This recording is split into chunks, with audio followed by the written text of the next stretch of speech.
All right, let's get right into it. If you were that person, you know the one, who is always, and I mean always, running late, then this is for you. It's so frustrating, right? It's stressful, and it probably feels like this puzzle you just can't solve no matter what you do. And this is really the heart of the matter, isn't it? This has nothing to do with you being disrespectful. You genuinely want to be punctual. You know how awful it feels to be kept waiting, and you would never, ever want to do that to someone else. Your intentions, they're perfect. The million-dollar question. If you want to be on time, and you're trying to be on time, why does the clock always seem to betray you? Well, it turns out the answer isn't about your character at all. It's actually about how your brain is wired. So first, let's walk through a scenario that's probably going to sound painfully familiar. We call it the sorry I'm late cycle. And I have a feeling this is going to hit a little close to home for some of us. It always starts with what I like to call the grand plan.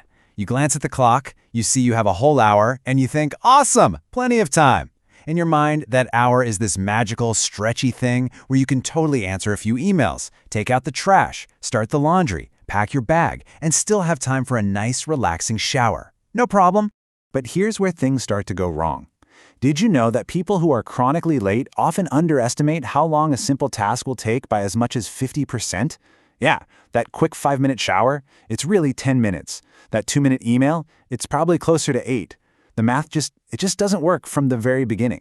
So, why are our time estimates so wildly off? It's not because you're bad at math. It's because your internal sense of time, your brain's clock, is being thrown off by a few really interesting cognitive glitches. Let's break down what's actually happening in there. First up, we've got something called the planning fallacy. Basically, this is our brain's default setting to plan everything for a perfect world. You know, a world where there's never any traffic, you find your keys the second you look for them, and you definitely don't spill coffee all over yourself right as you're walking out the door. We plan for the best-case scenario, not the real one. And this is what that looks like. You can see this huge gap between our plan and what actually happens. We budget our time for that little bar on the left, the perfect day, but we live our lives in the world of that much taller, much more unpredictable bar on the right. Every single time. That gap right there, that's where lateness is born. Okay, next up is a really big one, time blindness. For a lot of people, time isn't something you can just feel passing in the background. It's way more abstract than that. 5 minutes and, say, 25 minutes can feel exactly the same until you finally look at a clock and get that sudden jolt of panic, realizing how much time has actually slipped away. This happens all the time when you get really absorbed in something. You know, you sit down to answer that one quick email, and you get so focused, you enter this flow state. It's like you're in a tunnel, and the rest of the world, especially the clock, just completely disappears. When you finally pop out the other side, poof, 45 minutes are just gone. And the third partner in crime here is optimism bias. This is that little voice in your head that's always whispering, don't worry about it, it'll be fine, you'll totally make it. It's the part of your brain that convinces you that you're somehow magically immune to all the normal, boring delays that happen to everybody else. I love this analogy. Think about it like this. Your brain's built-in planner is like a weather app that's just stuck on sunny. It refuses to predict rain, so you never even think to pack an umbrella. You never build in a buffer for bad traffic because your brain is just absolutely convinced the road ahead is going to be perfectly clear. So, you take the planning fallacy, you add in time blindness, and you top it off with optimism bias. What do you get? A perfect storm for being chronically late. And this brings us to what is maybe the most important point of this whole thing.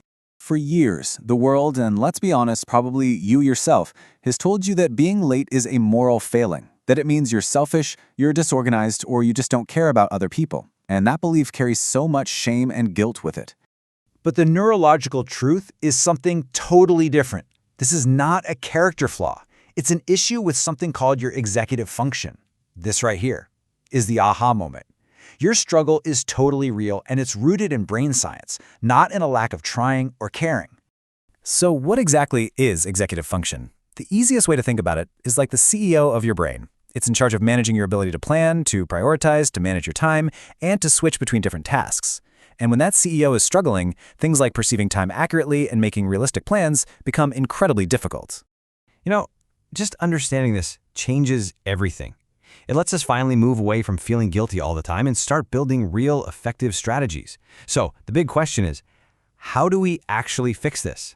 For probably your whole life, you've been living in that left column. Just trying harder, promising yourself you'll do better next time, and then feeling awful when it happens again. That doesn't work. It will never work, because you can't just use willpower to fix a neurological issue.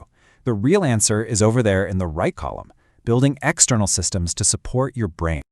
Here's your path forward broken down into 3 simple steps. First, just acknowledge and accept that your brain's internal clock isn't reliable. It's just not. Second, every time you start to feel that wave of guilt, you're going to consciously replace it with awareness of the real problem. And third, you're going to start building your toolkit. So, what does a toolkit like this even look like? Well, it's all about using tools outside of your own head to make up for your brain's natural biases. To fight time blindness, use things like multiple alarms and, even better, visual timers that you can actually see counting down. To beat the planning fallacy, plan your schedule backwards from when you need to arrive. And to shut down that optimism bias, build in mandatory buffers. If you think it takes 20 minutes to drive somewhere, no, budget 35, every single time. These aren't just little tips. These are essential supports for your brain. So let's end on this thought.